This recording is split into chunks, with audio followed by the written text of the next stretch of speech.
Hello, everyone, and welcome to the 2021 SHPE Pre-College Conference Parent Track. Thank you all for being here with us today. I'm excited to have you join us as we further our mission to empower the Hispanic community to realize its fullest potential and to impact the world through STEM. My name is Karen Santos. I am on the board of directors for the Society of Hispanic Professional Engineers. My involvement began in 2016, where I joined SHPE at Ohio State, where I studied industrial and systems engineering. From there, I've had the opportunity to not only further develop academically, but as a professional in STEM.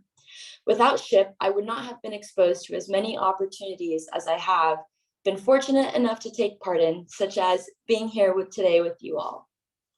Starting early is the key to exploring a STEM future, which is why we have SHPE Junior chapters for those who excel in math, are drawn to problem solving, and enjoy building things with their hands and mind.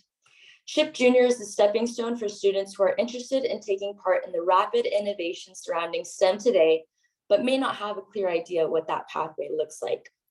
We offer mentorship, networking opportunities, and events like Noche de Ciencias to help students discover what a career in STEM looks like. Today's pre-college conference is much part of a larger convention. Every year, SHPE holds their annual national convention made up of 5 distinct conferences: pre-college, academic, SHPTinas, SHPE Tech, and finally, professionals in STEM.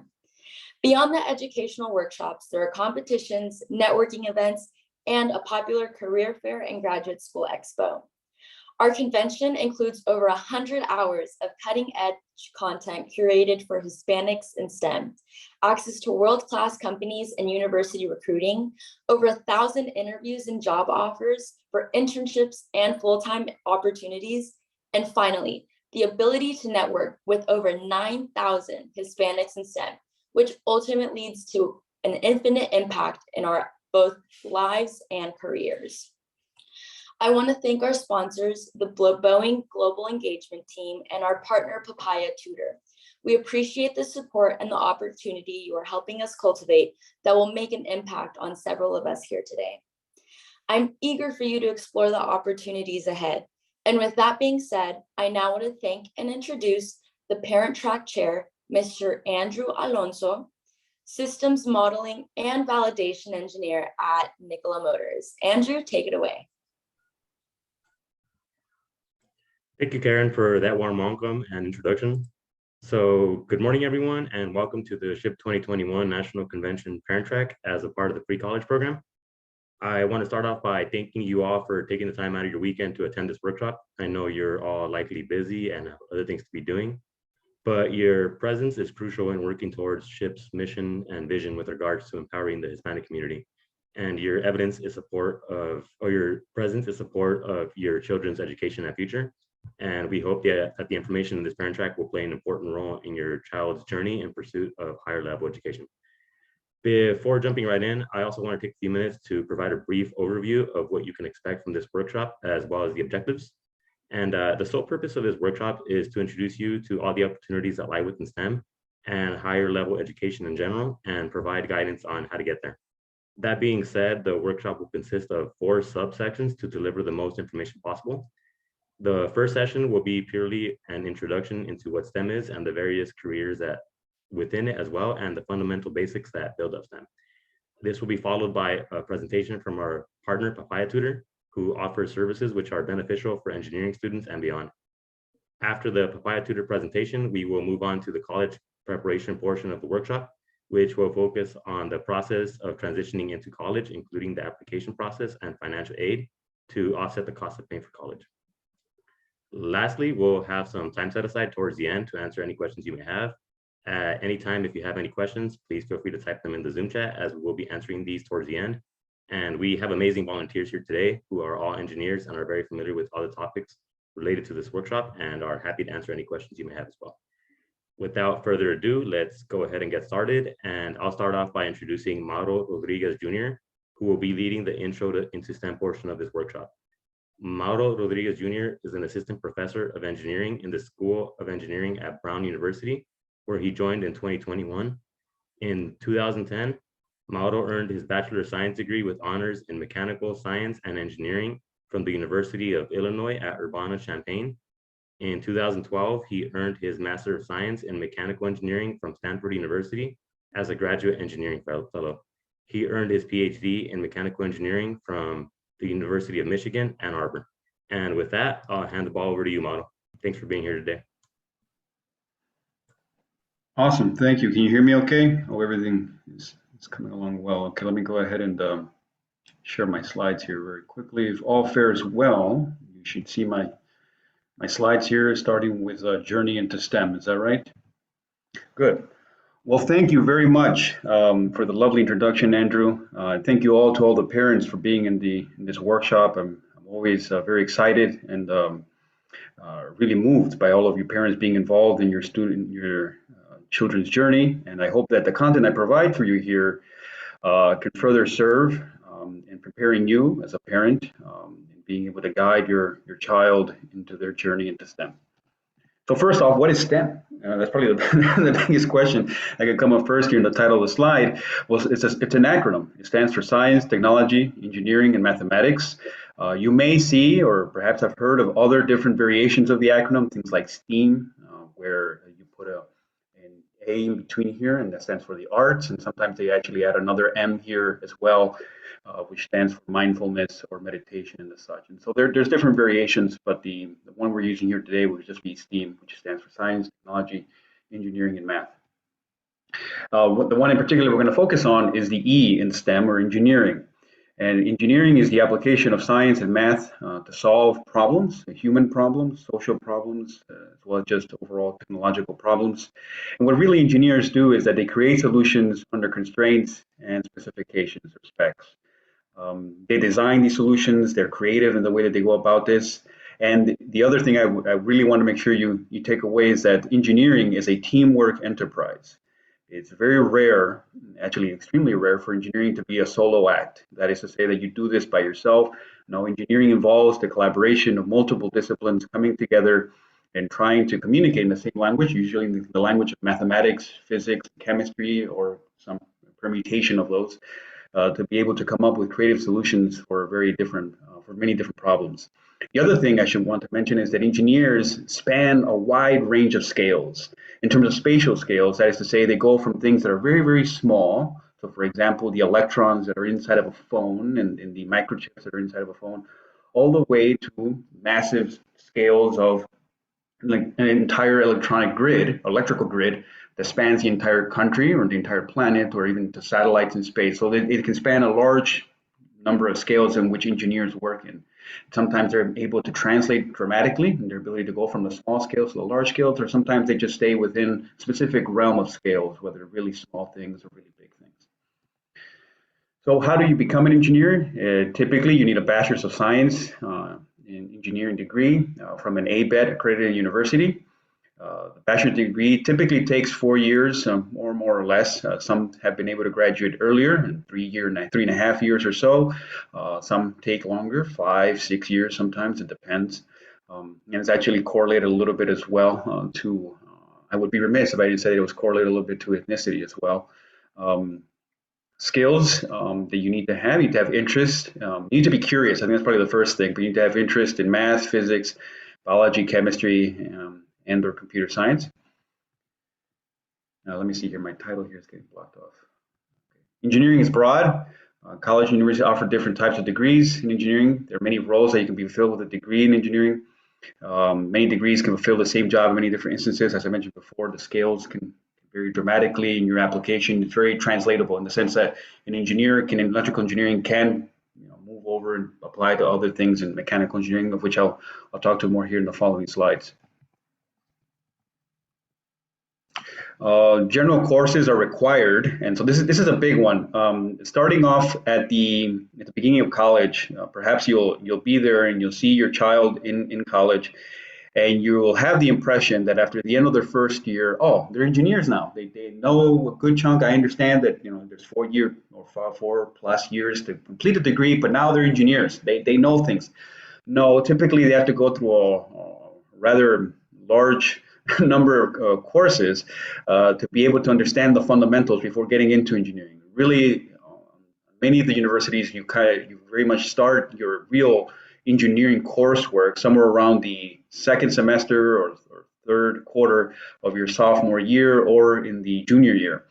But the first 2 years, okay, then what are they doing? Well, what they're learning is the basic fundamentals in order to make sure they build a strong foundation that they obtained from high school to some extent.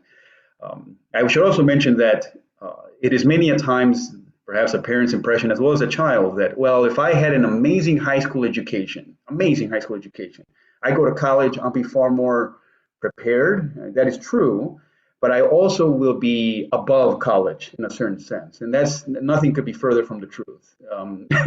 As to say, there's always going to be a gap. It doesn't matter how great your high school education is. You can try to limit or squeeze that gap to be as small as possible, but there's always going to be a gap of which a child will have to rise at the beginning of college. It's just the nature of which college education brings everybody up to the same standard of education. Any university effectively does this.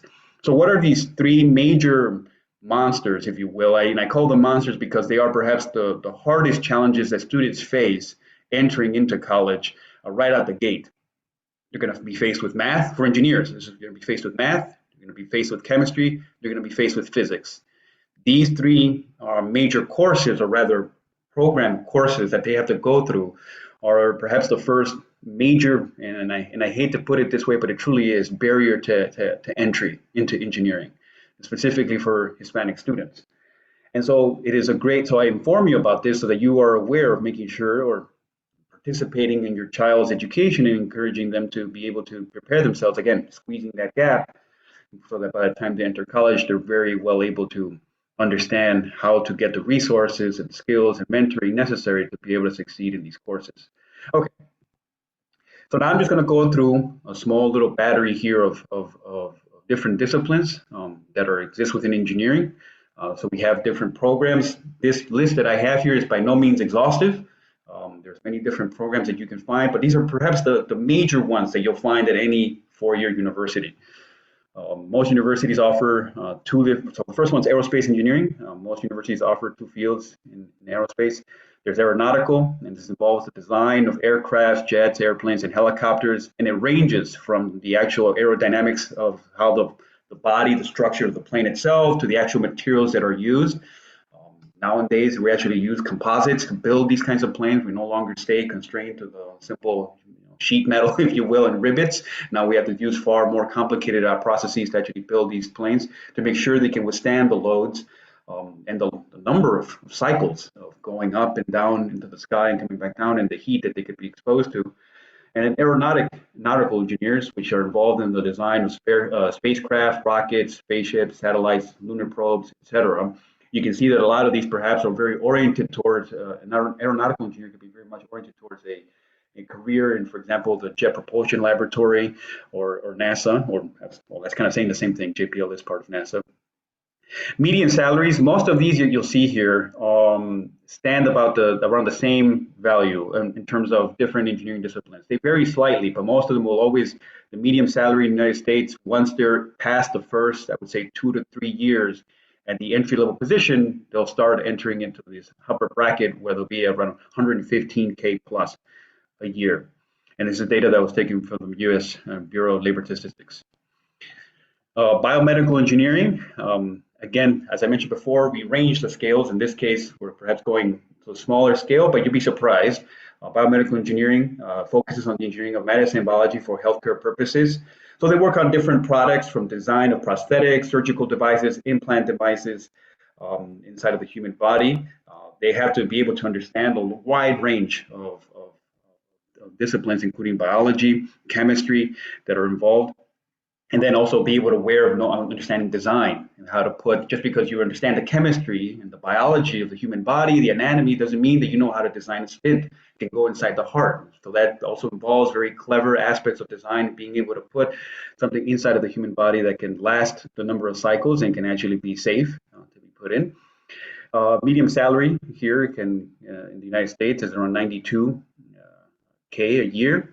But I think it can definitely grow to be very much larger, kind of ranging up the scales of the aerospace we saw before. Chemical engineering, this one for sure spans the gambit in terms of scales, in terms of chemical production and manufacturing of products through chemical processes, ranging from products such as drinking water, small things that you might have in your bathroom cabinet that you might have, some things like toothpaste, etc., all the way to very large production of all of these things is where chemical engineers can be involved. So, for example, a large chemical plant that produces the main key ingredients that go into a wide range of products. The chemical engineer spans the gambit in terms of the scales and their translatability across these scales. And so they can focus on things, for example, petrol, gasoline, plastics, medicines. The range is very, very large. And the median salary here is around 108K a year. Civil engineering, this one for sure stays pretty much in the large scales, the design and construction and maintenance of physical and naturally built environments, so buildings, bridges, roads, dams, anything involving transportation in some way or form, including space, for example, the actual aspect of a plane taking off, the cars, etc. Civil engineers are involved in these kinds of processes as well, and their median salary, again, can go up to 88, but I've seen, and it's well known that they can go way beyond that, ranging into the 115K or so. Computer science and engineering. This is, again, I will make a distinction here that different programs across the country can get pretty picky about the differences between computer science and computer engineering, to the extent that computer science sometimes can exist outside of the realm of engineering. So, for example, universities might have things like School of Engineering, College of Engineering, etc., and they'll have within their programs computer engineering. And then outside of that, in the liberal arts or the social sciences, they'll have something called computer science. And that's where it gets sometimes complicated. Now, how does this affect you? It affects a student in terms of sometimes the tuition, and as I'll talk about this later, it could affect them in that level, and it could also affect their curriculum and also their career outcomes. And unfortunately, the ignorance over the differences of these, depending on how the institution treats them, can have different effects on your career path. For example, you might have your child be very interested in something that is truly computer engineering, but they go through the program, they go through the engineering, they go through the university entry experience, and then get funneled into computer science, and then they have to learn around a year in, oh, that's not what I wanted. I wanted computer engineering. So it's important to be able to be aware of this going in. The major distinctions between computer science and engineering is that computer science really focuses on the algorithmic or the actual mathematics of the science of computing, of how we're actually conducting these computations. So it's really about code, software development, etc. In engineering, perhaps, and again, this is all crude approximation, focuses more on the actual hardware, the actual aspect of the physical processes by which a processor actually does a computation.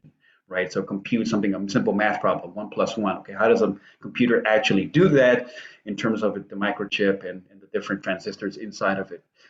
And the median salary here, again, is perhaps the highest one in the bracket, and for good reason. There's a major push by the government, by our entire society, towards having more and more computer science and engineers. There's always a massive and constantly growing demand for them, and it comes in at around 126K a year. Computer science, computer engineer. Electrical engineer, design, again, these kind of range the scales as well, as I mentioned before, in terms of they focus on the design and application of equipment, devices, and systems which use electricity, electronics, and electromagnetism.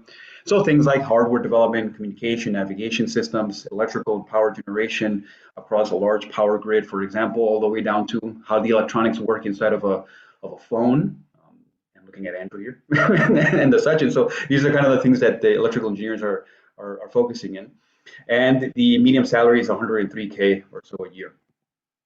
Industrial engineer, they focus on effectively the optimization of the complex processes or systems in organizations. So that might sound like a very vague title, and perhaps it is, because industrial engineers are everywhere in the way that we design facilities, material handling systems, and then manufacturing and production of systems in any way or form. And so whenever you want to take things to scale, whenever you say, okay, I designed a phone, okay, great. Okay, but well, we're a phone company. We want to design more than just one phone for one person. We want to design, we want to create, we want to manufacture a large number of phones. Okay, you're going to need an industrial engineer that focuses on, that's a very complicated process. How many steps do they take you to create that phone? Around tens of thousands steps. Okay, we need to automate all of that into a very large process that is ensures that it's every time is reliable, and we get the exact same, well, near the exact same product every single time, so the customer at the end of the day gets the exact same thing.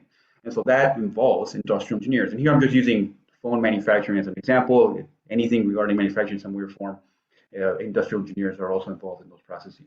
And their salaries come in around 89K a year.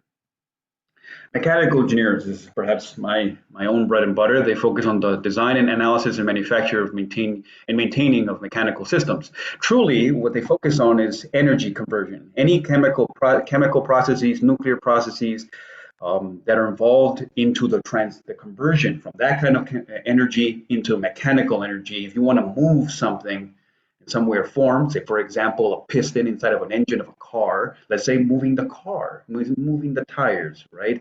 Let's say you want to move a plane through the sky, right? Anything like this that moves in some way or form, and you're burning fuel, you're converting this potential energy, that's chemical energy, into the translation, in this case, the rotation of the rotor inside of a turbine engine, and to be able to move it through the sky. There you will need mechanical engineers to ensure that that conversion takes place. So they focus on the transmissions, engines, vehicles, turbines, thermal equipment, control systems, etc. We are very much mechanical engineers are also involved. As you can see, there's like all of these, there's a lot of overlap, and but there's also very much specification and what people focus on in these engineers. And as I mentioned before, it's a teamwork enterprise. Everybody here, everybody in the engineering workforce collaborates and works across. And the median salary for mechanical engineer clocks in around 90K. So I wanted to show you just a few bits of additional information about these degrees and kind of collapse all of these engineering programs into one, and then compare it versus other different programs or programs of study that you can do in college, or your child can do in college. And so that way you have an understanding of some of the differences. So how does America pay for college? And so what I show you here is the salaries going, the costs, 10K to 70K.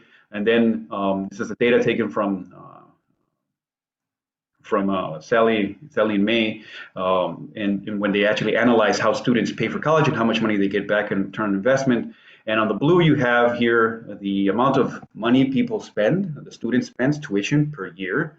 And so we have biological sciences, businesses, communication, computer science, education, engineering and architecture, healthcare, liberal arts, math and science, psychology, social sciences, and then the visual and performing arts. So this is how much it would cost. As you can see, in some cases, on the average, that's the blue line, the blue faint line back here is 23K.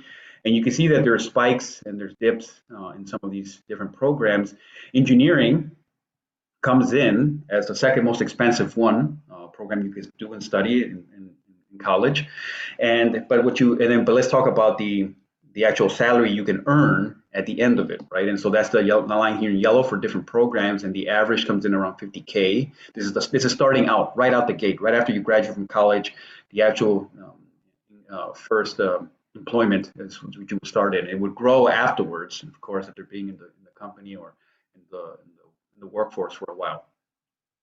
And what you really care about is the delta, the difference between the blue and the yellow line. The larger the delta is and the lower the blue is, the better, right? Because that means you're paying less and the return on investment becomes larger. And so that's what you care about. So let's look at where we see the largest deltas. And they kind of stand out. There's these two major hills here that kind of stand out. The first one is here's computer science. As you can imagine, like I mentioned before, there's a large demand of this in the country, in the world, all over. And then engineering, you see the second largest gap that you see here in terms of that it tells you that, and indeed, engineering is at the top, meaning that you get the greatest return on investment in terms of pursuing engineering. And so perhaps this tells you, oh, that's great, STEM is great, right? But there are some challenges here, of which these two disciplines are the way they are. That doesn't mean that all of these programs, social, liberal arts, STEM, and engineering education, and math, are all equally accessible, that they're all equally inclusive, and that they're all equally easy or simple in some way or form, or hard. And so the thing I'm going to wrap up here, I think I'm approaching time, but I want to make sure that I show you just a quick diagram of how this affects Hispanic students. And so when a Hispanic student sees that kind of information, they say, oh, I'm going to do computer science, I'm going to do STEM, I'm going to do engineering for sure. Well, there's certain things I want to make you aware about the overarching journey, and perhaps the major struggle is Professor Rodriguez, I just want to get my student into college. I just want to get them in and get them into an engineering program. That's great, but understand that even when that happens, the journey and the challenges have just begun, not only for the child, but also for you, right? In terms of, and I'll try to my best to explain it just on a large scale. So what typically happens, and this is just based on the data that I gathered from the American Society of Engineering Education and from the U.S. Bureau of Labor Statistics, is that a student graduates high school, right here. And the Hispanic student is going to fall into one of two major cycles in their journey through college. And they're put very crudely as follows. They're either going to thrive in college or they're going to barely survive college. And there's this very strong relationship in terms of their financial capabilities and its correlation to their academic competency.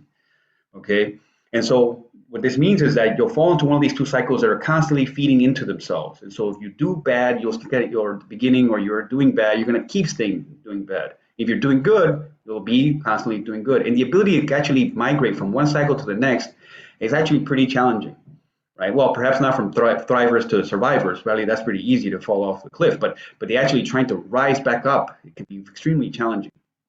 So we see this in the data in that right currently there's around 88,000 Hispanic engineering students in an undergraduate program. And we see that around 50% of them end up not completing that program overall. We've been seeing this consistently for the last decade or so. And so by the time they graduate college, by the time you see the cohort of students that entered college, the Hispanics engineering programs, 4 or 5 years down the line, only half of them got to that end line.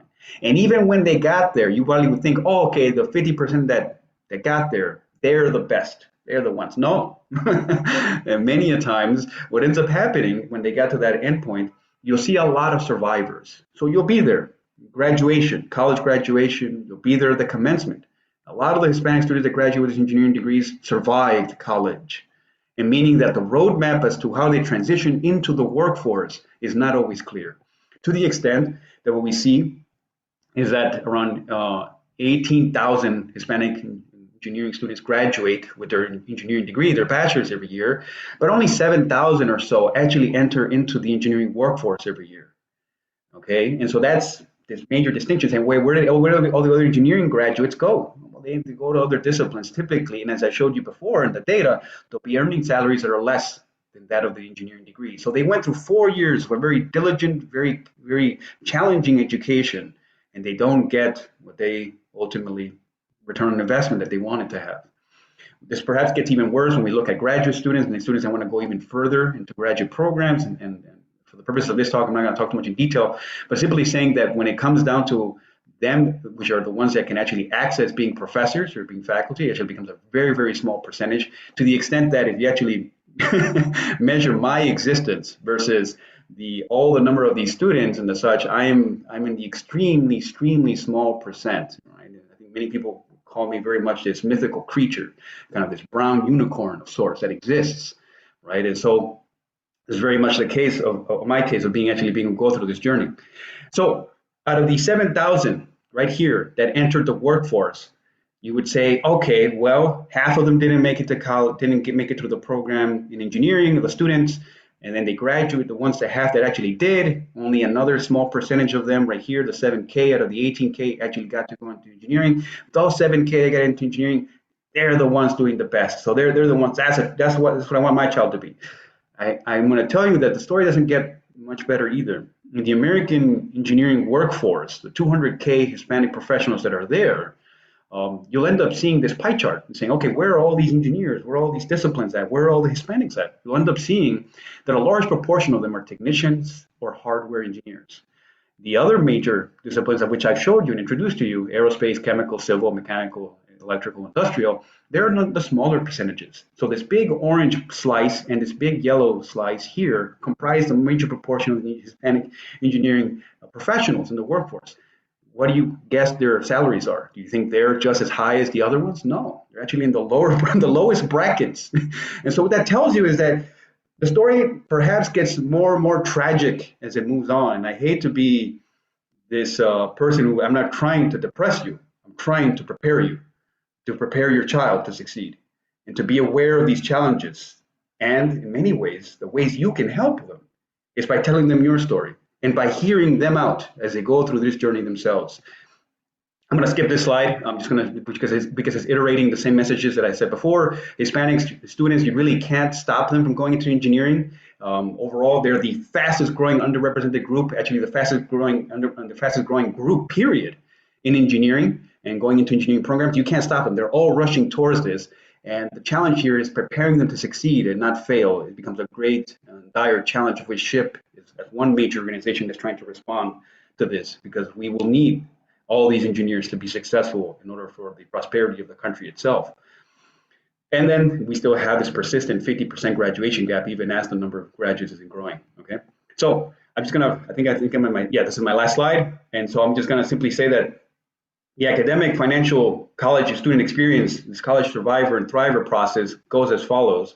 The semester begins, the survivor, what ends up happening with them is that they end up spending less than 60 hours a week on their classes because they have to have another job, for example, in order to pay for college, 40+ hour jobs. They end up having approximately a 3.0 or less GPA. They have typically, that usually limits their ability to gain access to internships or scholarships, and they need money to pay for these classes. And compare that with a thriver. With a thriver, the semester begins, they have the financial capability and flexibility to actually enter college and spend a tremendous amount of time in focusing on their academics. They have no other things that are intervening in their minds. They can actually focus fully.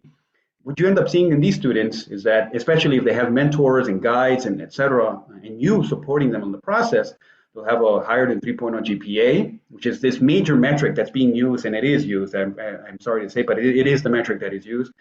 And then they'll have higher than that. They'll give them greater access to internships and scholarships that ultimately streamline them into their ability to transition and to ultimately, when they graduate into college, into the workforce.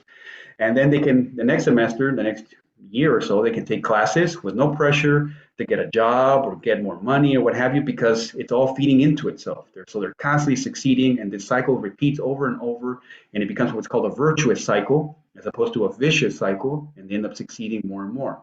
So why does this matter to you? Because it matters because of the student outcomes. And so I hope you take away this very short introduction into engineering, knowing some basic things, that engineering is a teamwork enterprise. It includes the entire community when it comes to the child. You play a valuable role as a parent to the child in terms of just making sure you're always accessible to lend an ear to them, to tell them your stories of your struggles, and for them to be able to empathize, and you be able to empathize with them deeply.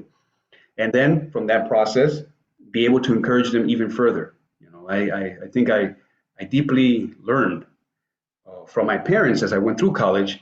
Con ganas sí se puede. With the will, it can be done. So I encourage you to be aware of being always motivating and encouraging them to always get resources, to get mentors. Always get mentors. They need mentors so bad, so much so. So I'll move on to the next presentation. Thank you very much for your time, and I look forward to the Q&A session later on. Thank you.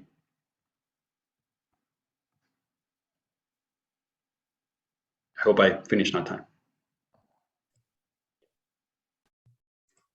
So yeah, thank you, Mauro, for that presentation. Definitely some good information there. And I actually learned a lot from that too. So that was a very, very good presentation. And yeah, up next, I want to introduce Sandra Laplante. Sandra is a Latina engineer who has tackled Silicon Valley's toughest challenges. She's an immigrant advocating to close the education gap, and an idealist working to level the playing field to STEM with her social-driven startup, Papaya Tutor. And her startup, Papaya Tutor, is a tutoring service that strives to provide affordable tutoring to students at various levels of education and numerous courses as well. This is an extremely beneficial resource, especially for those studying engineering, especially given how difficult these engineering courses tend to be. So Sandra, it's a great pleasure having you here with us today. And if you could tell us a little bit about yourself as well as Papaya Tutor and how it works, that would be awesome. And with that, I'll hand it over to you. But yeah, I will be presenting and sharing my screen.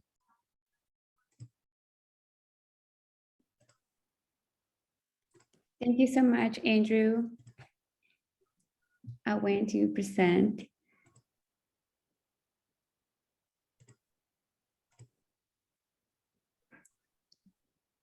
Well, good morning from the East Coast, and I guess on the West Coast as well.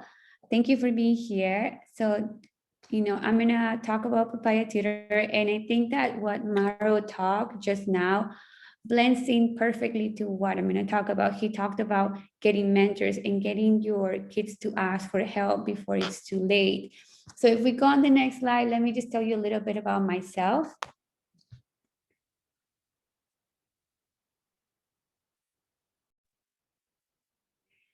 So I actually am from Lima, Peru, and I came here when I was 17 years old looking for the American dream. I went to UCF.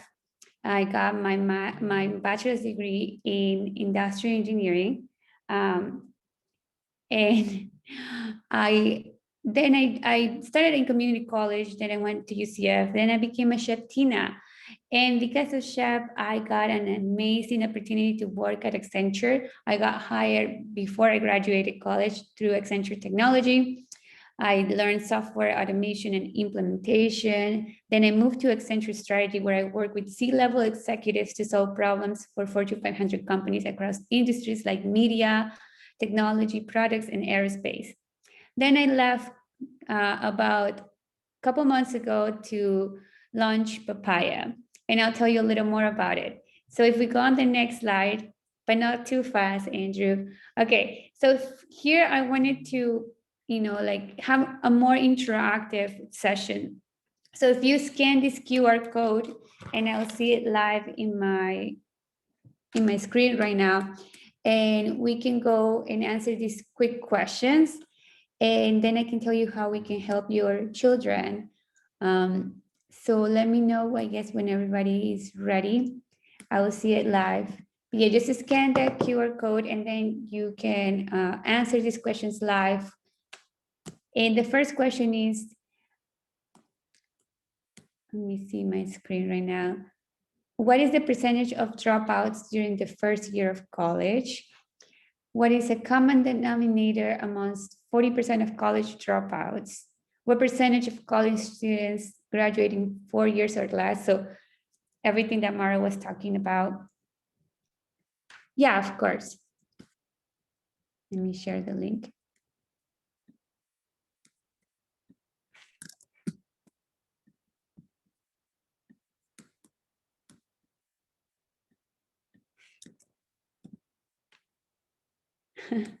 Thank you, Julianne. Okay, so that's the link right there. And then the third question, what percentage of college students graduating 4 years or less? What is the percentage of college students who graduate in 6 years?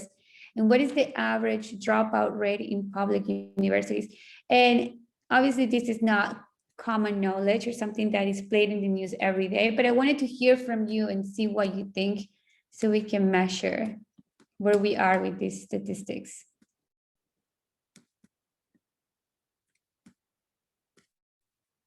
So far, we think that the percentage of college dropouts during the first year of college is 20%, but I only have one answer. So I'll wait a little more.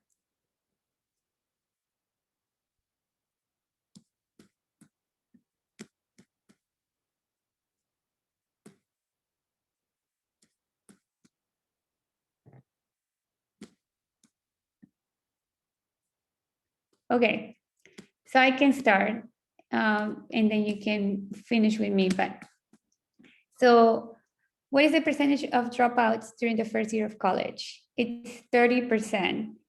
So I know that some of you said 20, 30. So that means 3 out of 10 students drop out during the first year of college. What is the common denominator amongst 40% of college dropouts? So some of you said that it is either low income or, yeah, actually all of you said low income, but the answer is it's first gen. Parents do not have a higher education. What is the percentage of college students that graduated in 4 years? So most of you have said that 41%, and you're right. 41% is the percentage of students that graduate in 4 years or less. What about 6 years or less? So let me see, you said it is, most of you said 75%. but it actually is 44%, the number of, or the percentage of people who graduate in 6 years or less. And what is the average dropout rate in public universities? Most of you said 50%. And let's make sure that you're right. Yeah, it is 50%, which is crazy, right? I mean, these are alarming numbers. So if we go on the next slide, you can see that, like all the odds are against us, right? And this is something that I learned, is that when you want to change the future and create a better future, but you see the history, the past is always against you, but the future is for you. And that's why I created Papaya. So if we go on the next slide, I wanted to know, like, why is it the reason that so many people do not make it out and have a 4-year degree? Is it lack of representation? Is it really because the parents didn't go to higher education? And how can we change this?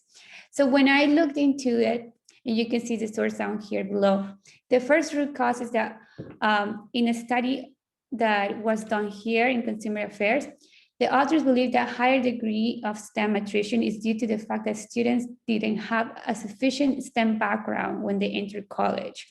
And that is true. I remember when I took my first calculus lesson, I was very rusty in limits. And that's something that you really have to learn. Like, I mean, having your basics, it's like having a house. Having your math and physics basics like solid is gonna allow you to build that house even bigger. And studying early in high school, middle school, or even elementary school is key. The second root cause is the problem may indeed, like I was just talking about, lied at the elementary and high school level. The US Department of Education has found that only 16% of American high school seniors are proficient in mathematics and interested in a STEM career. That is crazy. So that is why you see so many, like the attrition rate being so high, right? And only the ones that persevere do not give up. But that is not fair for people who probably think that they're not good enough. So on the next slide, I'm talking about what is Papaya, and I can tell you a little bit about my story. I was here in the student problem. I was in US, and I didn't have the time because I was putting myself through school at the time. I came here when I was 17, and I came here with my mom, who set me up, but she had to go back to take care of my 2 younger siblings. So I didn't like have the luxury to have a mom or like to have my house ready. I had to like pay for my own school. I had to study. I have to work full time to pay for my car, for my like house, for like cook, clean, I mean, everything, right? So I didn't have that time to study. And on top of that, although I believe I had a good, like solid background, I also didn't have like time to go to the tutoring center. And every time I went to the tutoring center, they made like the tutors were kind of judgmental. So I figured, why is there not a single place where I can just go and like an Uber or a Lyft that, if I don't understand something, I can just call somebody and they can just explain it to me, but explain it, don't give me the answers, but explain it to me. Because college students, we study on Sundays, we pull up all-nighters. So we don't really, have the luxury to study 9 to 5, especially the ones that are working. And another statistic is that Hispanic students are known to be working during college 30 hours a week. And those 30 hours a week are super important when you're going for engineering school, because engineering school is hard. So what I did was that I went and asked my cousin, who was going to the best engineering school in Peru. And I asked him if I could, if he can find me a couple of tutors, because I was able to afford them, but I couldn't afford the tutors here since they were about $50 an hour. And I didn't have the time to pay that. And the problem in Latin America is that we have a lot of talent, but they don't have money. Like, these kids are so smart. And I know that because he helped me pass my Java class. And all of my friends asked me for my tutors, and I always felt so grateful for him because he was so patient and he was never judgmental. It was on the contrary. He was so grateful to make that little money that I was able to pay him because that meant so much for him. So what happens when somebody's grateful for the opportunity you give him? They treat you good, and he treated me good. And I know that feeling that he gave me of being understood, not being judged, and like the fact that he believed in me, I wanted to replicate that feeling. And that's why I created Papaya. So Papaya is an edtech marketplace where students around the world can help each other in all STEM related classes through personalized learning. So that's what we do at Papaya. And what we want to do is, like Andrew said, we want to bridge the gap in STEM through affordability and accessibility. So on the next slide,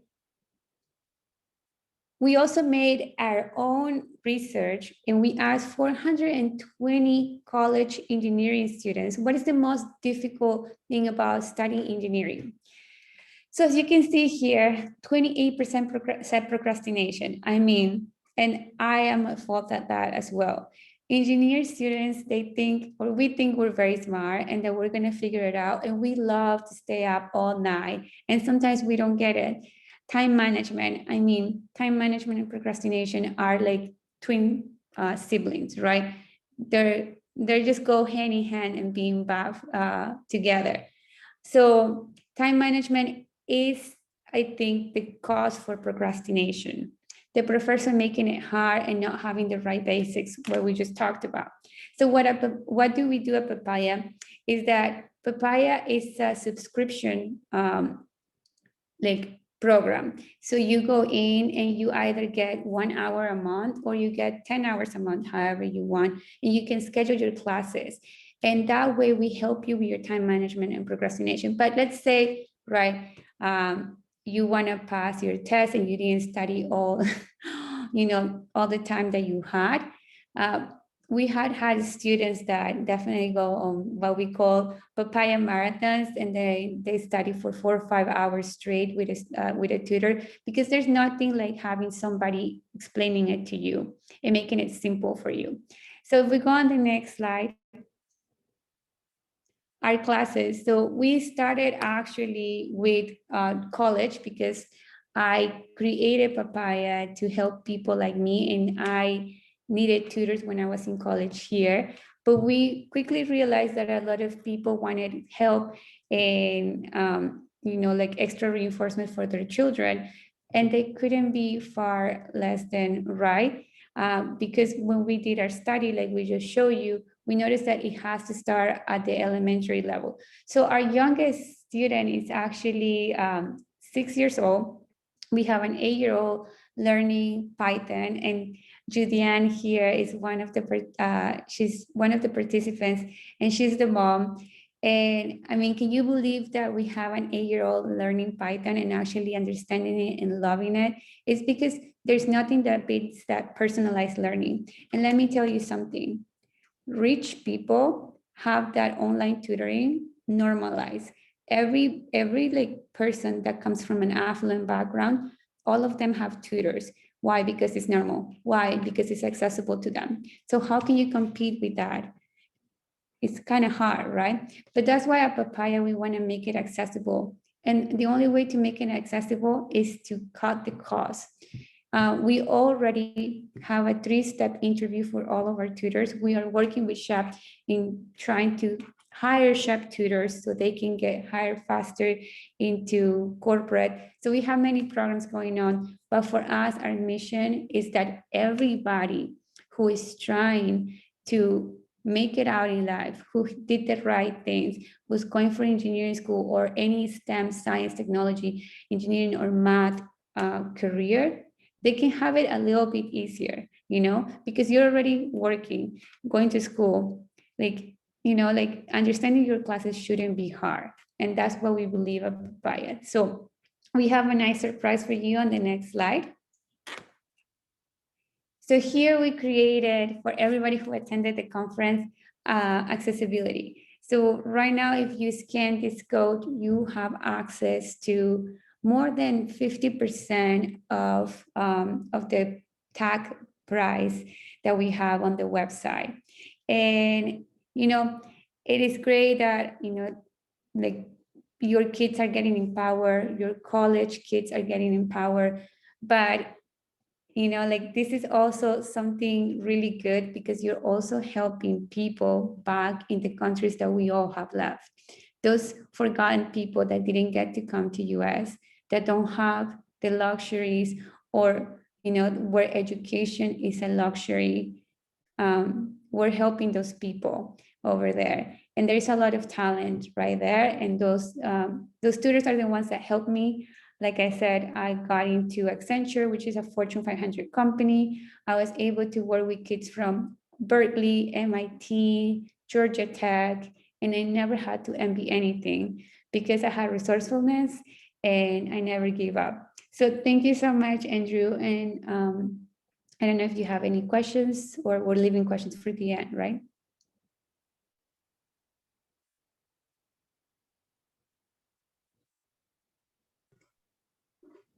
Yeah, questions will be through the end. We'll have time for that at the end. So thank you, Sandra, for sharing Papaya Tutor as a resource. As an engineer, I can confidently say that that's a resource that I wish I had when I was a student, because I know that engineering is very difficult, and I know that firsthand. I struggled with myself a lot.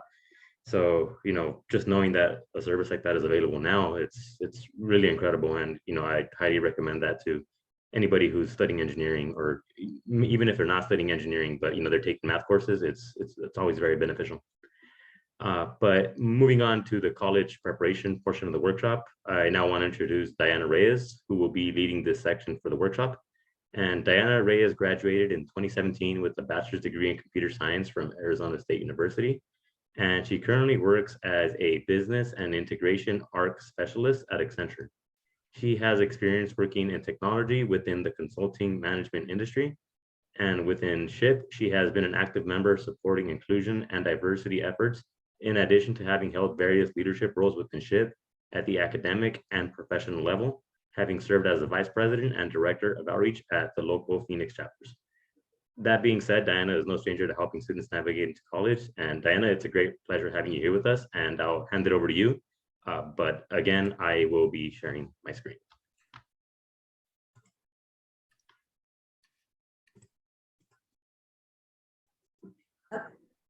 Thank you, Andrew. One second, let me pull up the presentation.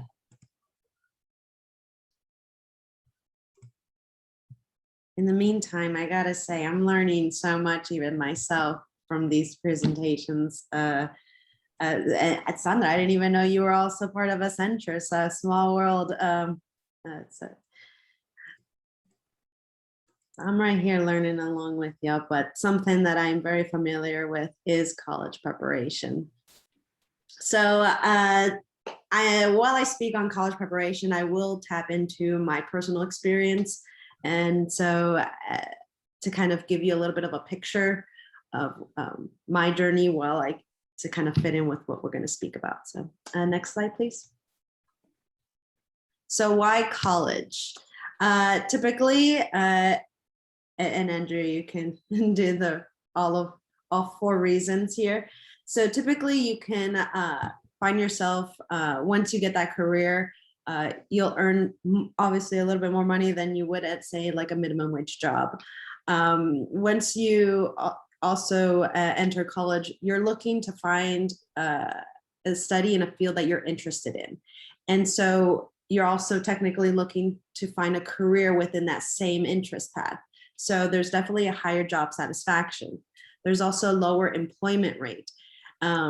Just to give an example, your set of skills are typically unique. And so there's so many, as even mentioned earlier, we're engineers, one of the fastest growing industries currently right now, even within technology. You could already see differences within 5 years, how fast and rapid technology is growing. So there's always going to be, in some sense, a role out there. And when I was in college, I was told once, freshman year, that, I don't even know what job you're going to get when you graduate, because they're always creating new jobs. So there's always opportunity out there. So there's definitely a lower employment rate within this field. And you start to build a network. Even within college, you start to build a network, and even at the professional level. You'll always meet people within your field, even outside of your field, even participating in this SHPE convention. You'll network with like-minded individuals who are also motivated, who also share the same story, who are also can be your mentors, and then you could also be mentors to others. So there's always opportunity to network, not even just within college, but at the professional level as well. Next slide. So benefits of a STEM degree, like mentioned, and fastest growing field in the United States, definitely in high demand. I come from a computer science background, so I'm in the tech industry, always in high demand. There's always a need there. There's, as I said, things are always changing. We're always advancing in one area or another. And that's to say across engineering altogether, not just within computer science, but definitely there's always a high demand. As mentioned, lower employment rate, and then higher pay, and then easier to pay off student loans. As mentioned, again, you saw the different types of salaries. It is an investment, and oftentimes it is, most of the time it's worth the investment because you'll be able to pay off those student loans. And then college internships also pay very well. We're not back in the day with the whole like, oh, just get me coffee here. No, you get paid for work that you get to do that really aligns with the interest that you have in your area of like, say for instance, for me, I did an internship. I was a developer. I started developing and producing real work for that company, even as a senior in college. And again, they understood that I was learning. So, and all of it was being paid for. I was getting paid for all of that. So it was nice also, I could put that in my resume. So it was really well. Engineering is a professional degree. Definitely. And then one thing that I wanted to know is you can do very well within even just a 4-year degree. If you want to earn anything above that, a master's or a PhD, that's a great for you as well. It's more of a personal interest, but you can definitely reach your full potential even without those degrees. 4-year degree, you can reach very far. Next slide. So top paying 4-year degrees, we have petroleum engineering with a median pay of 94,000, electrical engineering and computer science at 88, applied economics and management at 58, and again, speaking of STEM being science, tech, engineering, and mathematics, these are all, if you look at all these, they're all related to those, they're all STEM degrees. So even if you go down to business analysis, that involves a lot of mathematics, pharmacy, science. So as you can see, they're all really well starting medium salaries there.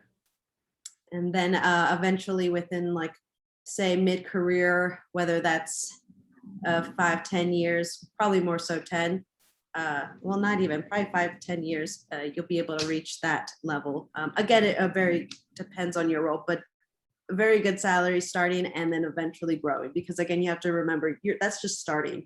You eventually get promoted here and there, and so your salary will increase.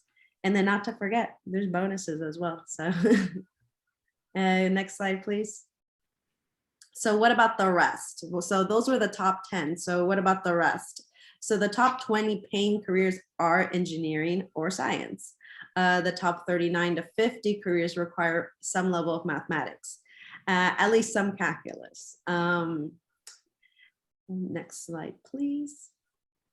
So types of colleges and universities. So community college, that's where you earn, it's typically 2 years. That's where you earn an associate's degree, which is a certificate. Examples would include like Seattle Central College, North Seattle College, and then technical colleges. So again, 2-year degree, associate degree, renowned technical college. Those are typically more specific type of areas of study. And then there's public universities, for instance, University of Washington, Washington State University, where you can earn a bachelor's degree, a master's degree, and a PhD. And those are the four-year degree, four-year schools. And then private universities, very similar to public, except they're private. And so that those are your Harvard, your Stanford type of schools.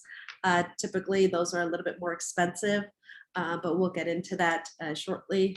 But just to reiterate, one thing that I like to tell college students or high school students is that you can start off at a community college, do 2 years, and then transfer over to a public university and complete the rest of your 2 years there.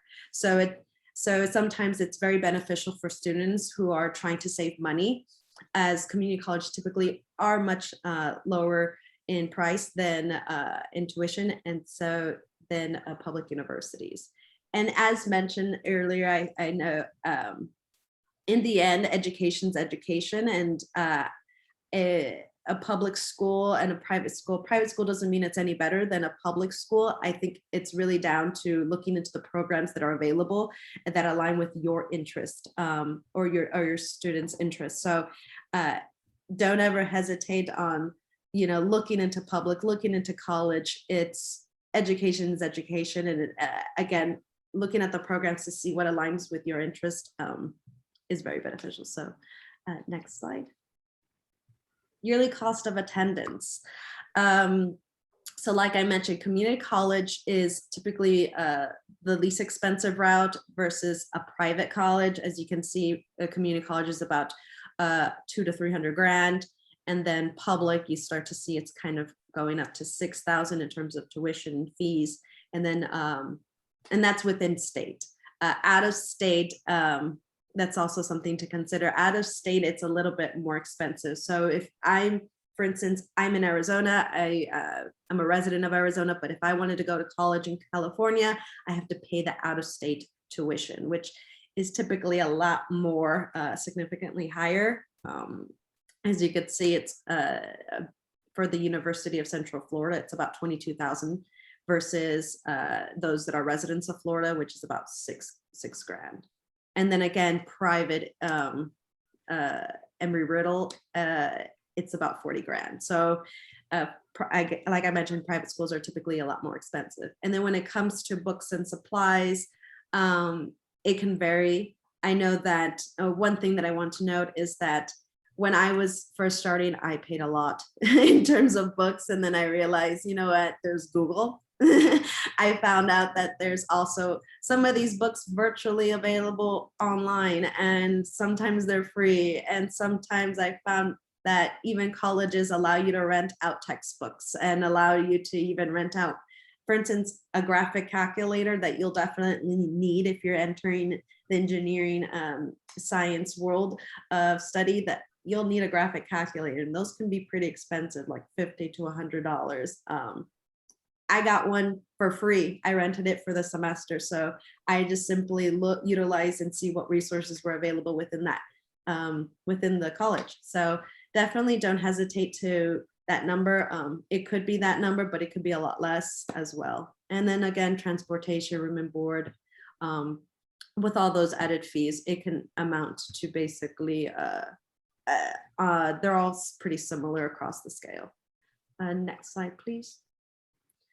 Post-college debt is not dependent on the degree program at public universities. Private schools typically require more borrowing, again, because they are more expensive. That's, again, your Stanford, your Harvard. More science and engineering degrees are available at four-year public schools more than any other type. So typically four-year total can be about 66% of borrowed, meaning that's your like loans, student loans. And then you can accumulate after those 4 years. You can graduate with a degree and also maybe some debt of $22,000 about on average. And then again, public, as you can see, that's like, again, like say you're, for instance, Arizona State University, or could be like 61%. And again, very similar, debt is about $19,000. So non-private. They're all pretty much similar in debt. One thing that I wanted to personally note is that I like to say that it is an investment. It is worth the investment. I personally graduated with $22,000 in student loans. I did borrow at least 75% or even 60 to 75%. And so I had to pay a lot of what the rest of it, 25. So within a year, I worked hard to pay all $22,000. And I know that's like an accelerated path, but even if it took me 5 years is not bad. You can take your time, and there's also ways to kind of do payments based on your salary and just your financial needs. So letting you know, it can be done. And that's with me also, like I did live at home, and then I also like got my own apartment, my own place, and I was still able to pay off that student debt. So it is possible. Next slide, please. And then selecting a university. That's, again, like I mentioned, it's really what you're interested in and what the programs that are available, whether that's in community college, a university, that's like a 4-year university, whether that's public or private. So it's really about what is it that you want to do, or what's your interest. Do you want to do technology? Do you want to do biomedical? Do you want to do mechanical? Do a self-assessment of what is your interests. And then it's not saying what kind of job you want. It's more like what field do you want? Because in the end, that will come within college. You'll be able to discover, okay, I really like, working in this kind of specific area, so I'm gonna look for a role here. It's really, what is it that you want to broadly do? Investigate 4 to 8 universities. Definitely look around. Shop around is a kind of thing. So don't just settle for like, oh, I want to look into that one. Maybe you'll find that there's other universities that offer programs that are best for you. And mention again, look into the programs, look into the financial aid, and again, the academic reputation, and then location. Do you want to be in state, out of state? And the next slide, please. And then sources of aid. There is federal and state, and I wonder what happened to the middle section there. That one would be so there's government, there's college, and then there's SHPE.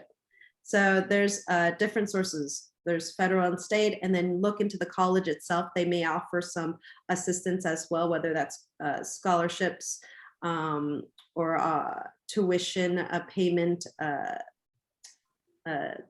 aid, as in like maybe you'll do like payment plans, and then also look into scholarships. SHPE also offers scholarships as well. So next slide, please.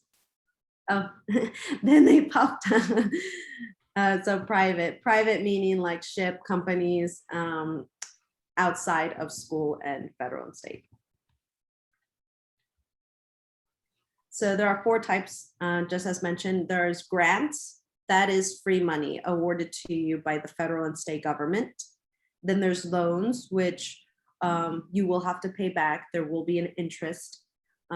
There's work study, which is a bit of, requires the student to work part-time. So there's some loans offered there as well. Scholarships are free money based on academic merit and financial need. Next slide.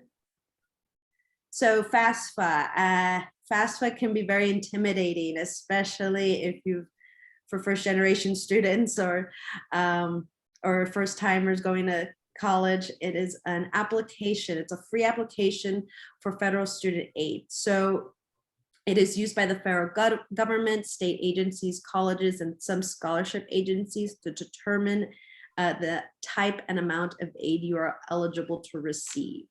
So you fill out this application online at FAFSA.gov. The deadline for this next upcoming academic year is June 30th of 2023. So it actually just opened this month. So definitely to start taking a look into that. Each college has its own financial aid deadline. So I know for me, when I was at ASU, I quickly applied through FAFSA like within the summer, even though it wasn't until like February, it was like their deadline, something around like there. So look into when your college of interest, what deadline they have for you to complete FAFSA. And a new FAFSA application must be submitted every year. And again, this can be a very intimidating application, but there's always assistance on helping you fill this out, even even visiting the college itself. You can ask for some assistance and they'll be able to help you complete this application. Next slide. So who can apply? You have to have a high school diploma or a GED certificate. You have to be working towards a degree or certificate in an eligible program. So essentially you have to be accepted into a college working towards a degree. So, and then you have to be a US citizen or a US permanent resident with an alien registration card, or an eligible non-citizen like a refugee. And then you have to have a valid social security number. And then some states do offer their own financial aid applications. So there's also for if you do not meet these needs. Next slide. So filling out that FAFSA, like I said, it can be an intimidating application, but again, there's always resources available to assist with that. Students, so what you'll need though is again, your student social security number and the alien registration number, if not a US citizen, and then your federal income taxes, which are your W-2s, and then bank statements and records of investment, if applicable.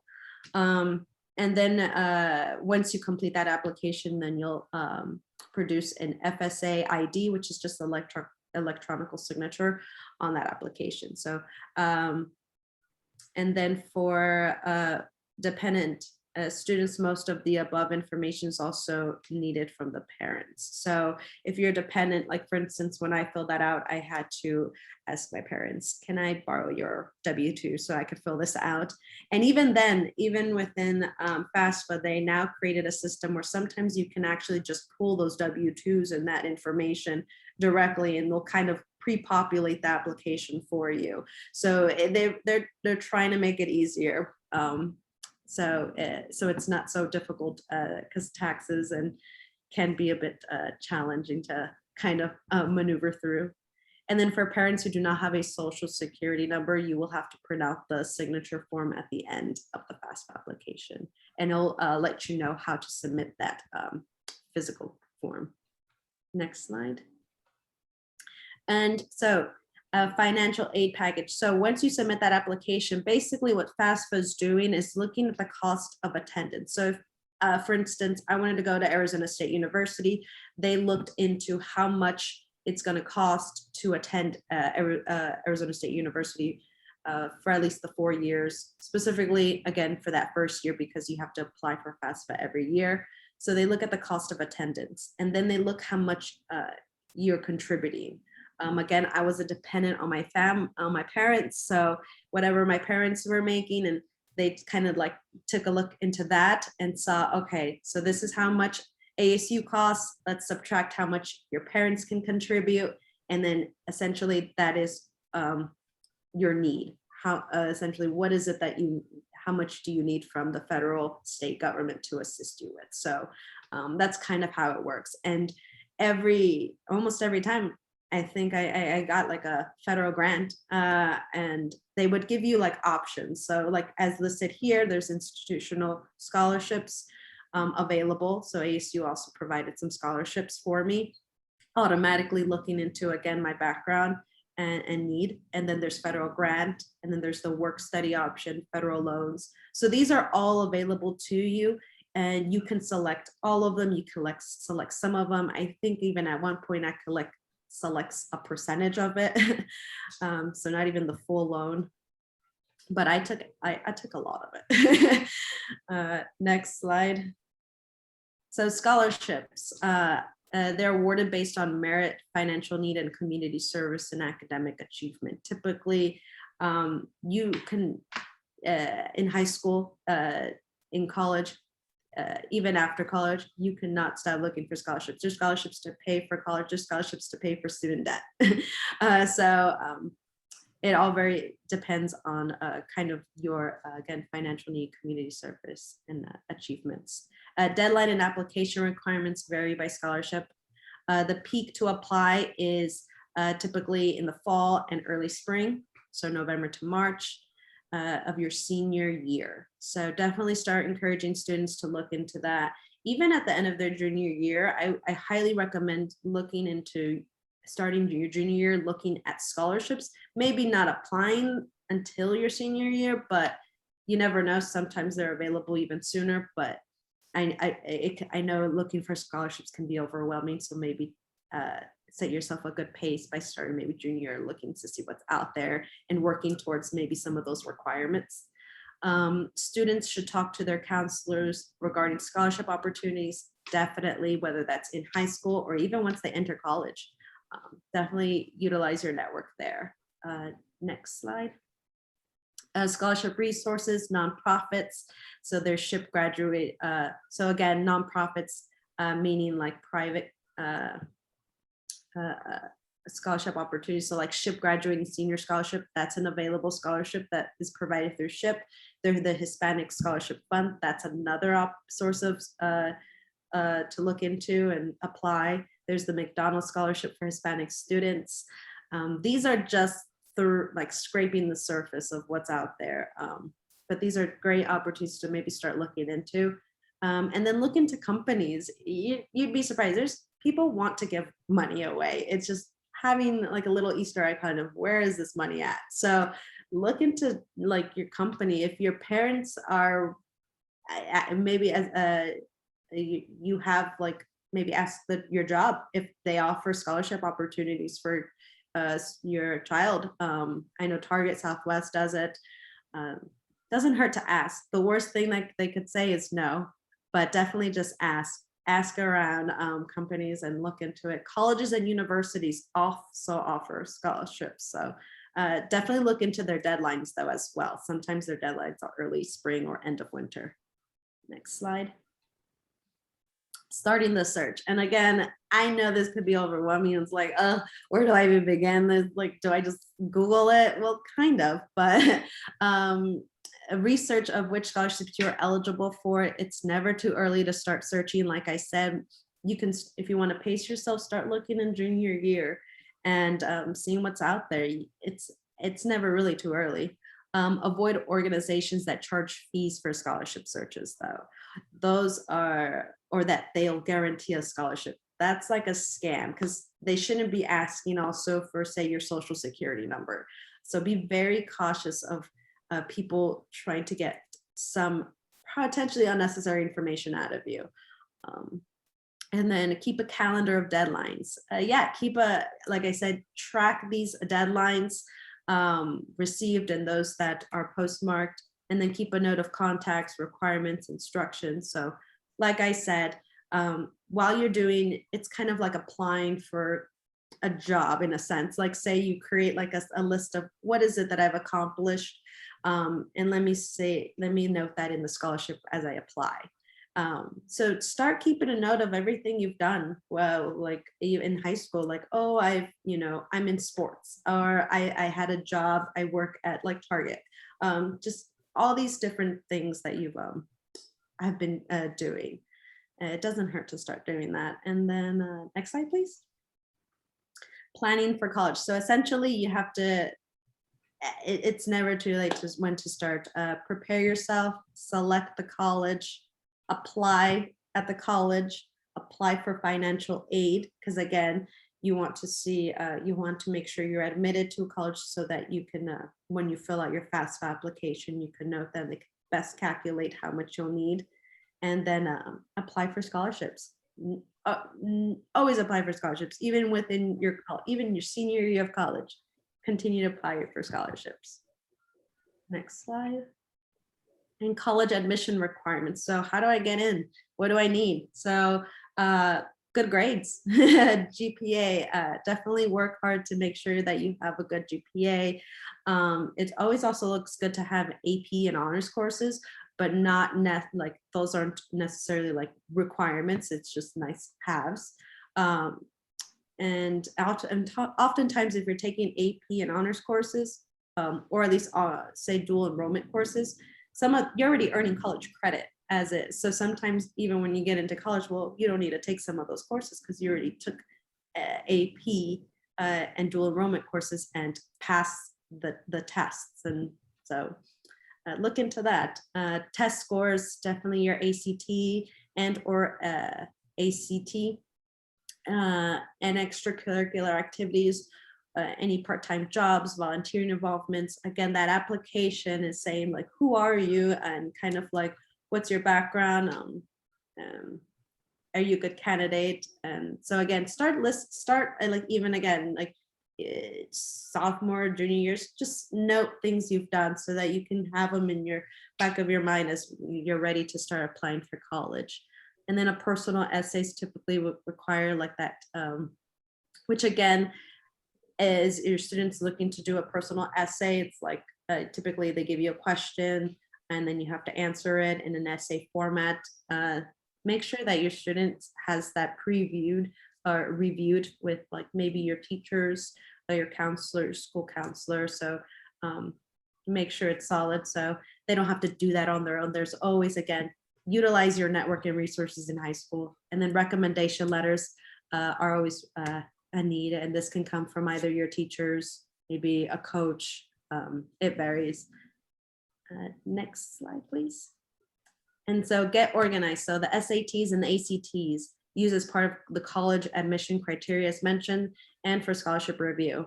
You can take them multiple times to raise your score. You can even start taking practice ones. So definitely look into that. I would say it's definitely like your junior year. Save money through fee waivers. So again, I started high school in the recession of 2008. So we were pretty broke, or we definitely did not have a lot of money. And so I found out that I can get my college application and its fees paid for. So definitely look into that. Next slide, please. And so again, applying for FAFSA,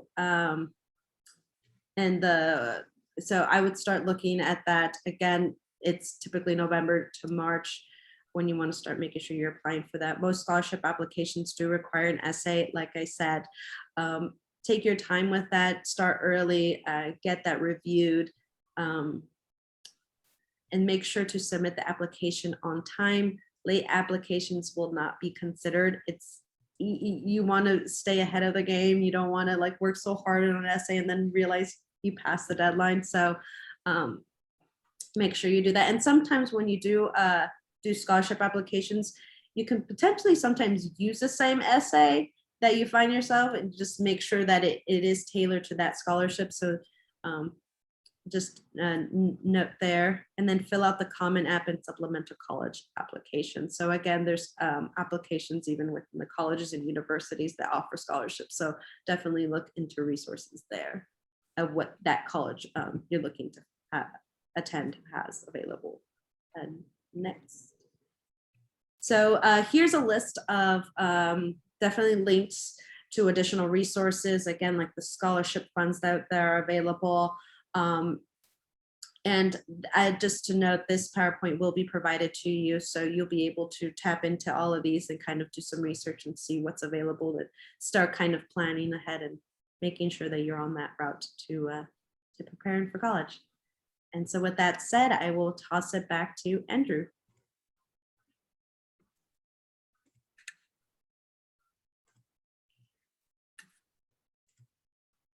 Sorry, 1 second. Diana, thank you so much for that presentation. I know the process of applying for scholarships and for admission can be intimidating, as you mentioned, and especially those who haven't been through it before. I remember I always struggled with it. The more you do it, the better you get at it too. But yeah, thank you for that. That was great information there, and I'm sure it'll be beneficial to the parents. And this concludes the presentations for the day, but we still have some time left over. And what we're going to do now is open it up to questions, so the Q&A. And we'll go ahead and start off with the questions that were asked in advance, and then we'll move on to questions that are asked live in the Zoom chat.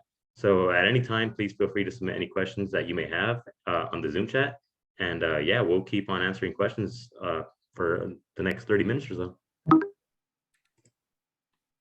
And I'll go ahead and start asking the questions that I have here. And Mauro, Diana, feel free to answer any of these questions. I'm also happy to help answer any questions as well. So with the first question is, what scholarships are available to a student who's not a first-generation college student? What scholarships are available to students who are not first generation? Well, I think there should be a wide range of applications that are available to. So as you can imagine, it's not. I don't want to give you the impression, but don't be compelled to think that every student that goes to college must therefore be a first generation student. Therefore, all scholarships that are available are therefore only and strictly for first generation students. No, that's not the case. I think there is a wide breadth of applications and scholarships for which there is no requirement in terms of whether or not you're first generation. And I have a link. I should give this to Andrew in advance. That one of the senators, the U.S. senators of California, was it a senator or representative? I can't remember very well. Delegated her team to create this one document that has a massive. It's a repository, really. So it just has all of these different scholarships that are not available not just to students in California, but throughout the entire country. And I think it has somewhere around 125, 120 or so scholarships that are available, and most of them, a good chunk of them, are not just don't have such requirements, whether or not they're first generation or not. And so I wish I could just tell you the specific ones, but it would be such a long list that they don't have the requirement that it would take me a while. So I'll just make sure to pass on that information to Andrew here to pass on to all of you as well. So that way you can use those resources. You can also look up online. I think there are some other perhaps places that provide these resources, but whenever there are any that are enumerated from the government, I think to trust those a little bit better, since those are usually pretty well vetted scholarships that are available. So just keep an eye out for that as well. But I'll make sure to send the resource to Andrew. And one thing to note, scholarships are very interesting. There's scholarships literally for anything. If you're left-handed, there's scholarships for that. It's like I said, it's ranges in all kinds of different things. So not just specific to first gen. It's all across the spectrum. Yeah, definitely great stuff. I think, yeah, just to kind of add on to that, I think it was covered in the slides too, but so there are, scholarships that are offered for many companies, and a lot of the times, sometimes companies, they want to get tax breaks, right? So they need to give a certain amount of money. And a good way to do that is to, hand out scholarships. So pretty much any big company that you can think of, chances are that they offer scholarships just because they want to, get the tax breaks. So really, there's endless opportunities for scholarships, regardless or not of whether you're a first generation or not.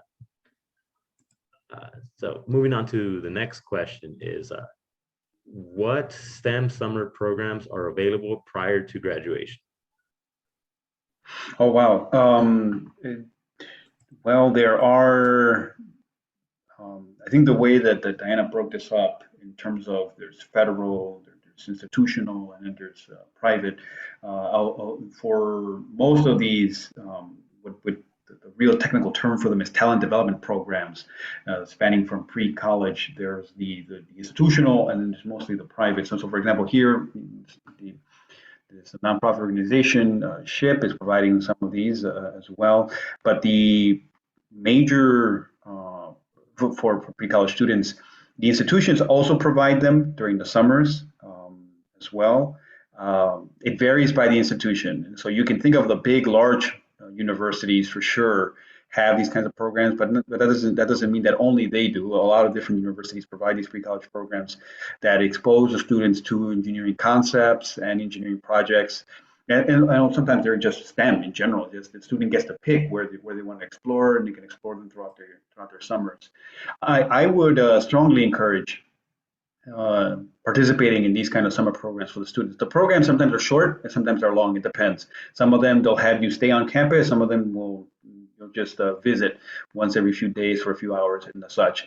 But nevertheless, I think it's important to participate in these in order for your student to be aware. The more, and this is the key, perhaps, the awareness and having that sense of agency, that identity with engineering can be, or with STEM, and that kind of level of proficiency elevates the student's confidence. The technical word for it is their self-efficacy, their belief that they have developed the awareness and the skill sets to be competitive, to be proficient and effective in this discipline is something that's very, very powerful for them, not only to get in, but also even after they get in, making sure that into college and into the programs, but also when they're in the programs. So I would tell you that I encourage you definitely to participate in these programs. Again, I struggle to enumerate them as there are a very large number of lists.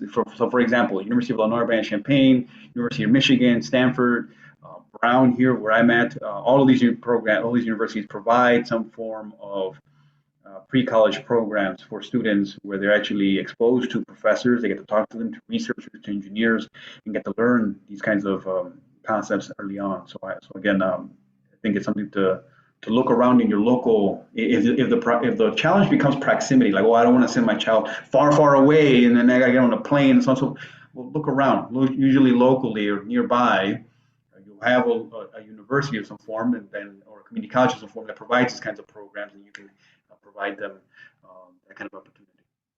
And to add, like, just STEM programs in general, even like say in the summer before you're like going to junior year, senior year, or sophomore year, there's also like look into like, for instance, for those interested in coding, there's Girls Who Code. That's a nonprofit organization that allows you to kind of learn to code and teaches you a little bit more about the field. So there's also like Si Se Puede Foundation that also has a lot of opportunities as well, like robotics, just things like that. Even if you're looking for, like, there's a lot of nonprofit organizations available out there.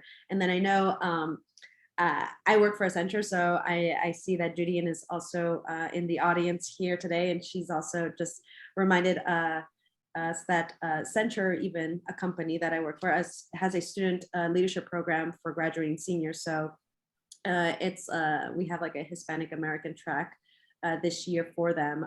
So Julian, I know she provided her email. So if I don't know if Julian, you're on, if you want to maybe tap a little bit of what that is. We'll share her email if you want more details on that. And it's for graduating high school seniors.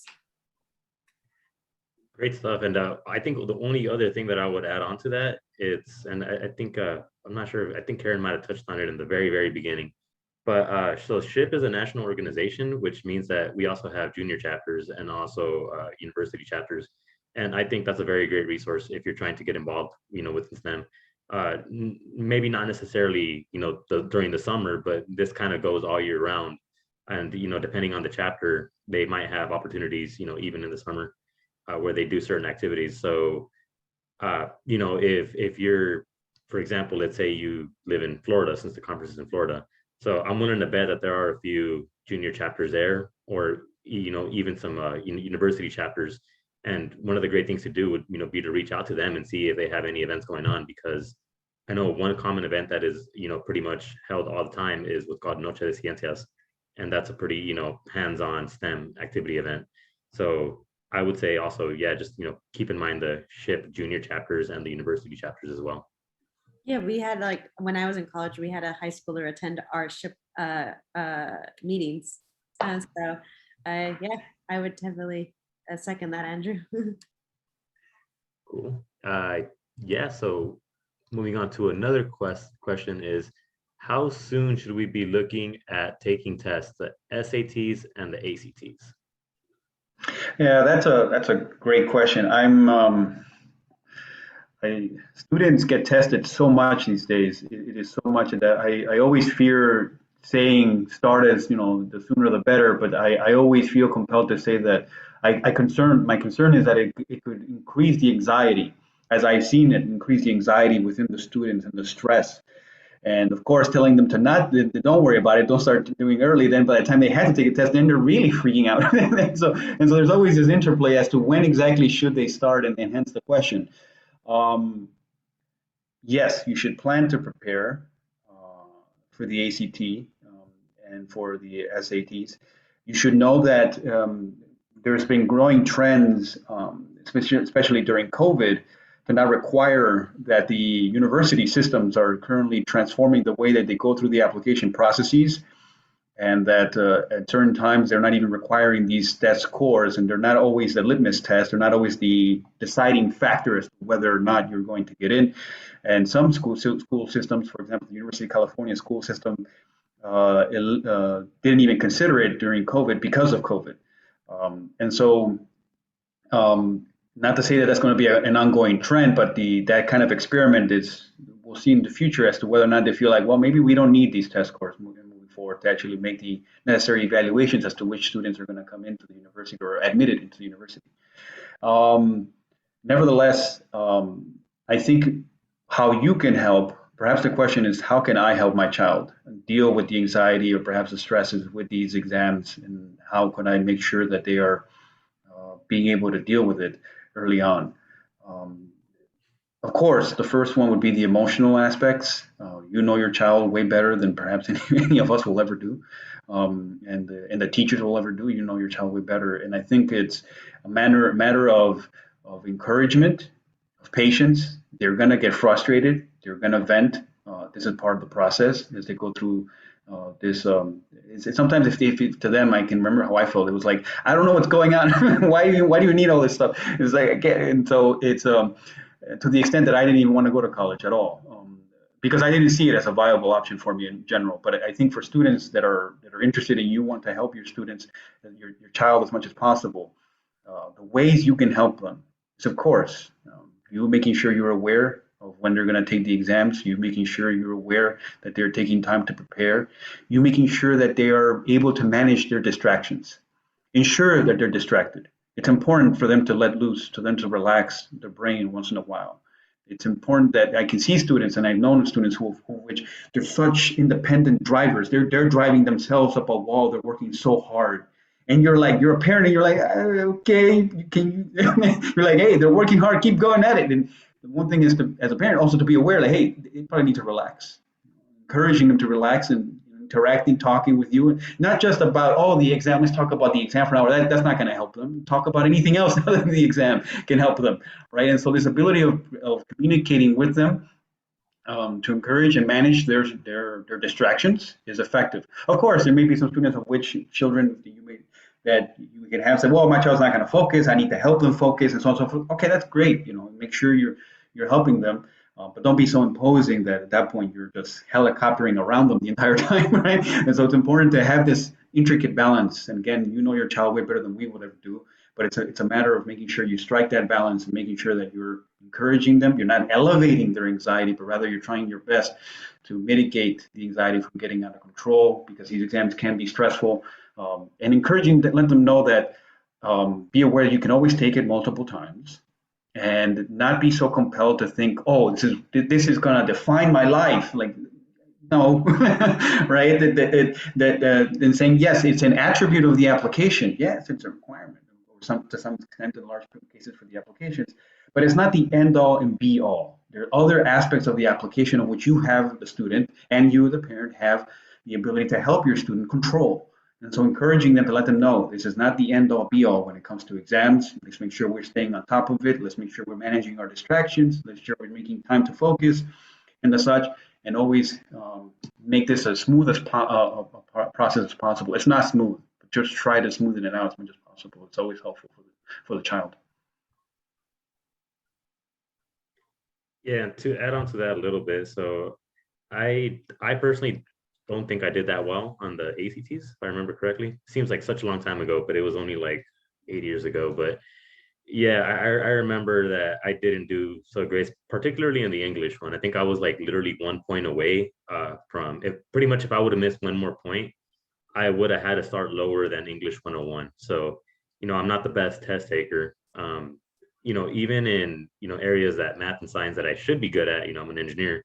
I wouldn't say I did the best. I didn't do horrible, but I didn't do all that great either. And, you know, pretty much don't let it bring you down. A test doesn't define who you are. And, you can always, I guess, work your way through that. But also, I guess to answer the main question of, when should you start taking it? If I remember correctly, I think typically junior, senior year are good years of high school when you should start taking those. But and I think Diana mentioned it in her presentation. You can take the practice exams, as early as freshman year or even sophomore year of high school. And just to add on that, I know that when you start looking into it, there's like companies that are selling, like there's books on how to practice. There's like these resources, but some of these resources are free. And again, this is testing the knowledge that you're learning in high school. So you're already like obtaining some of that knowledge already within high school. So I wouldn't. So if you're worried about cost of like, should I buy this book? Should I prepare them with? Should I get them this to help them? I encourage you to look online for free resources. And also I personally, again, I didn't have a lot of money in high school, so I actually got that paid for as well. So the SATs and the ACTs, I didn't necessarily have to pay for. That's a very good point. So, and I know Diana mentioned it in the slides, but there are a lot of fee waivers. And typically the way you know if you qualify for those is if your child has a free or reduced lunch. So if your child has free or reduced lunch, chances are you're eligible for waivers for, application fees and also for taking the SATs and the ACTs. And ask your counselor for those waivers. They'll be able to direct you to where to get them. Yep, definitely. So moving on to another question, and I'll read it as it is written. So it says, are there free programs available that can help my daughter explore different studies and guide her on where to focus her energy? What is the best site to search for outreach programs for low-income families wanting to encourage their daughter to take interest in STEM fields?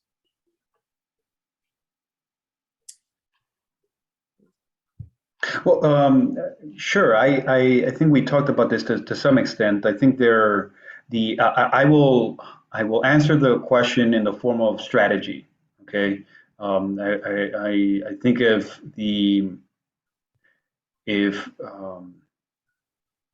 it is easy to it is easy to, or tempting to rather, go into the path of least resistance and say, okay, we have to find the path and hopefully my daughter finds the answer soon and then we're good. That's her interest. We're good to go. That will be the career for the next 40 years. And so, well, it never works out that easily. And what the strategy that works best is to think about it as a hallway with doors, with infinite number of doors. And then you would say, okay, wait, there's infinite number of doors of different, there's so many opportunities. Yeah. And say, oh, okay, well, do we have to visit all of them? Can you just tell me the answer, Professor Rodriguez? Just give me the answer. Where's my daughter going to, like, no, I can't. Only she would know. And it's like, well, then what am I supposed to do? I got to go through all these programs? Like, yeah. It's like, well, that's way too many programs. Like, well, then you have to be, of course, effective with your time, but it doesn't hurt to have awareness. The more doors you knock on, the more the doors are open, the more your child's able to see what's in this room, what's going on here, what you're doing, why is the light off, where's this, where's that, give me a flashlight, I need to see. These kinds of things are powerful for students to have this aspect of discovery. Along the process, they get to play in the little room, they get to see what's in there for a few minutes, engineering, etc. For, they said, for example, biomedical engineering or for chemical or mechanical engineering or computer science. I see the computer science room, for example, here just at a metaphor, for just a day or 2 days. They get a shadow engineer that does this for a day or so. It can go very, very far into getting them to understand what they like. Of course, it's hard for a child to be told or to be asked, what do you like? Okay, why haven't you figured this out this? Where are you going to go with your life? Where are you going to look? What are you, 18, 17? What are you going to do when you're 37? Have you figured out what, like, asking this of a child can come off nowhere, right? So it's about just the strategy is encourage them as much as possible, provide as many opportunities as possible for them to be exposed and to be aware of what's out there. And in that process, you'll find that the more and more they're aware, the more and more they'll see, the more and more it builds their agency, and the more they'll feel like, I think I can make an informed decision about this. And that's great. And then when they make that informed decision, they'll feel more better for it. Like, I want to go pursue this. Let me go do that. You'll feel like, okay, great. We did indeed go knocking on every door, kind of like trick-or-treating and seeing what they have, etc., and moving on. Right. And this kind of perhaps the first major strategy. Now, the second thing I would say is that even after this child or the student decides this is the path I want to pick, be aware that even as they go into college, into that particular career, that particular program, it is possible that they go in and go, oh, wait a second, the room is changing. This is not exactly what I figured it was going to be. I think I need to pivot. I think I need to change, go to a different room. Don't feel compelled. I've seen parents get so frustrated. It's like, why did my child do this to me? We went through all these programs, and now they want to change the program. It's like, I thought they figured it out. I'm so frustrated with them. I'm like, well, no. Be aware that things change, and even when they graduate from college from a specific degree that they loved, and they went into an engineering company that does the specific thing that they want to do all their life, and they go into that room, and they'll be like, oh, I'm sorry, Mom. I'm sorry, Dad. I didn't like this. I think I'm only.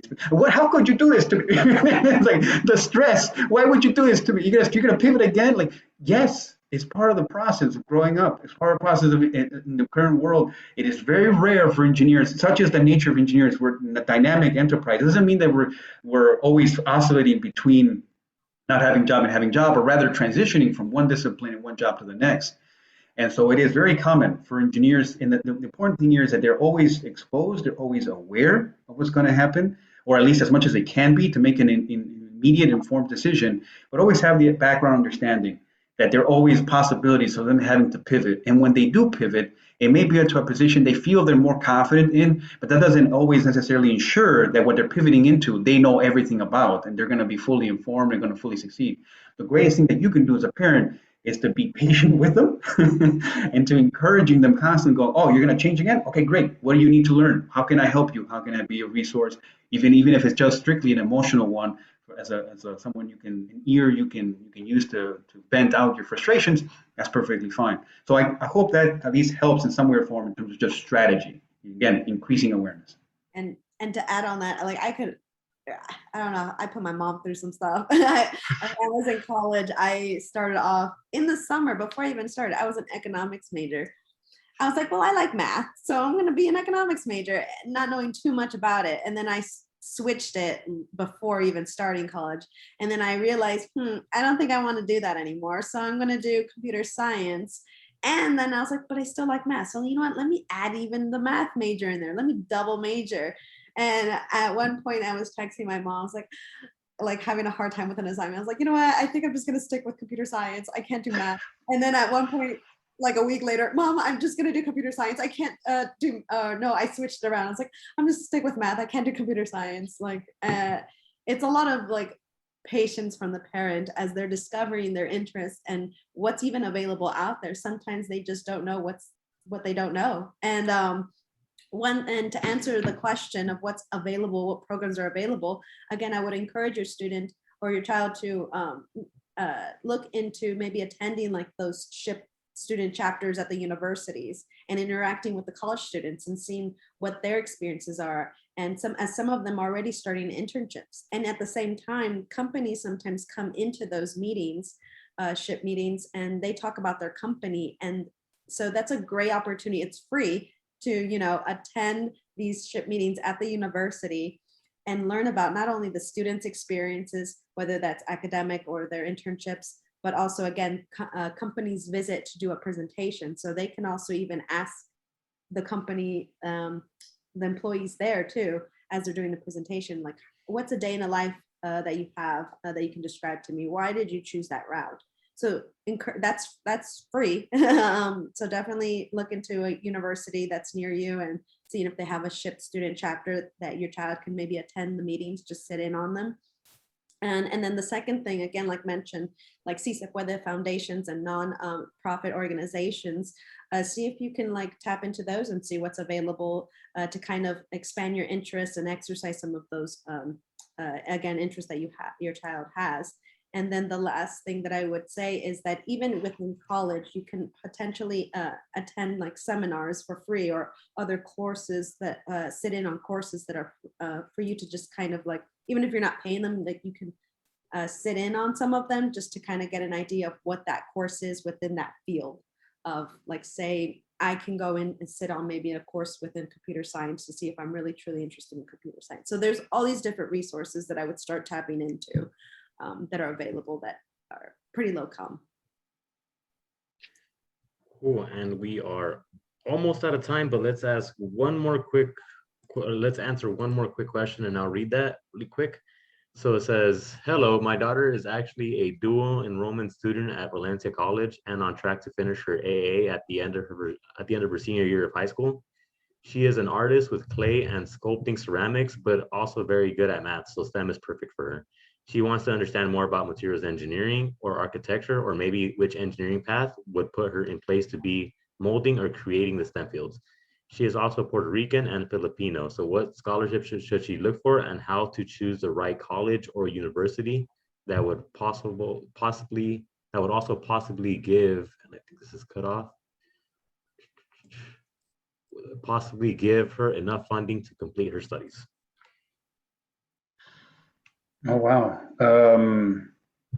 Okay, so it sounds like the student here, the daughter, is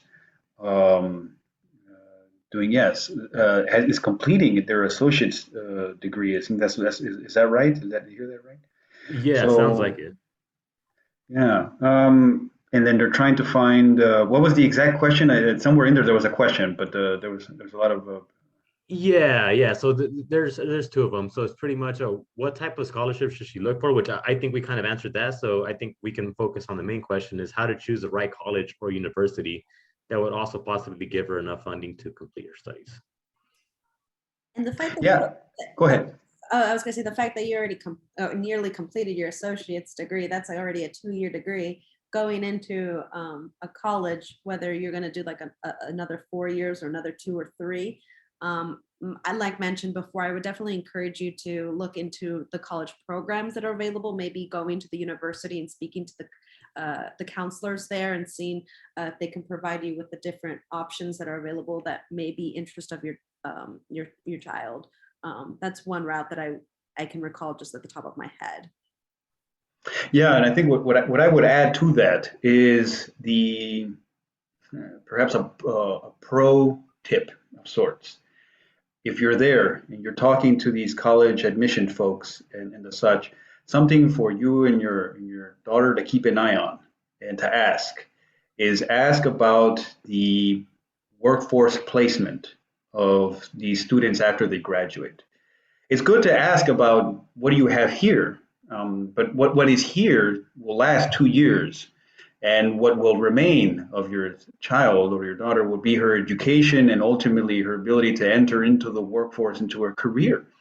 And so ask about, how do you prepare my child to get into the career that she wants or into a career that they want? Show me examples. Where is the evidence, right? Of course, this question may come out as being very direct. Like, oh, how could you ask me such a trick question? But you should be asking these questions. Where is the placement in terms of the workforce? Where do they go? Right? What kind of opportunities do they have? My child likes doing this kind of stuff with art, likes doing this stuff with math and architecture, et cetera, et cetera.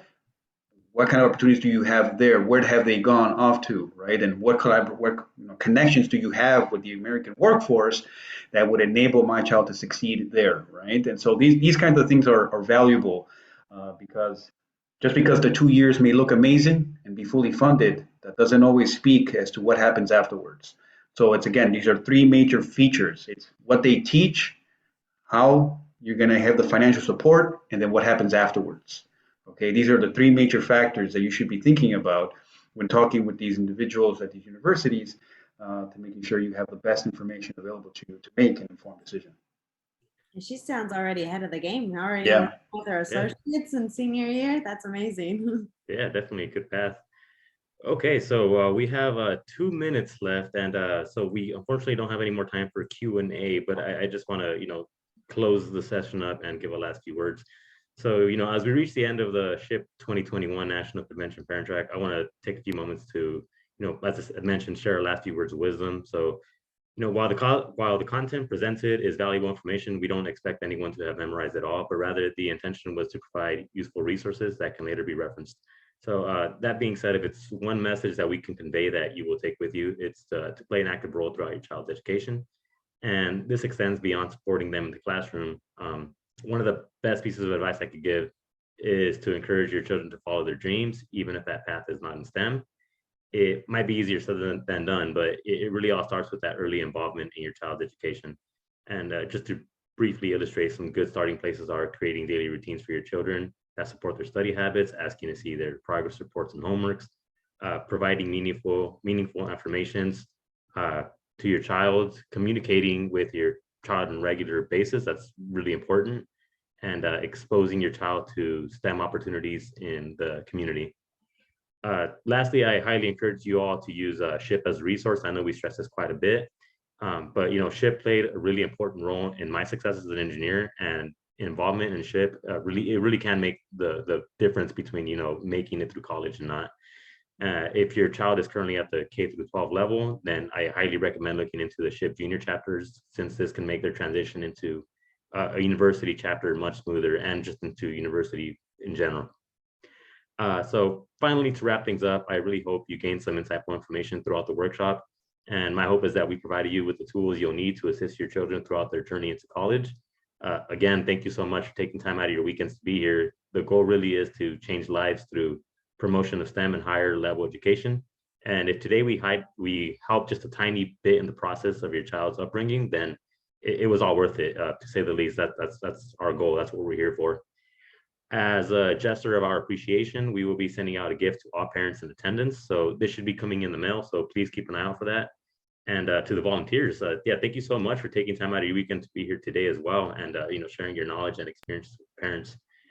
Without your help, this workshop is not possible. And we are so fortunate to have you all be a part of the pre-college program. And lastly, thanks again to the Boeing Global Engagement Team and to Papaya Tutor for partnering with us and helping us make this program possible.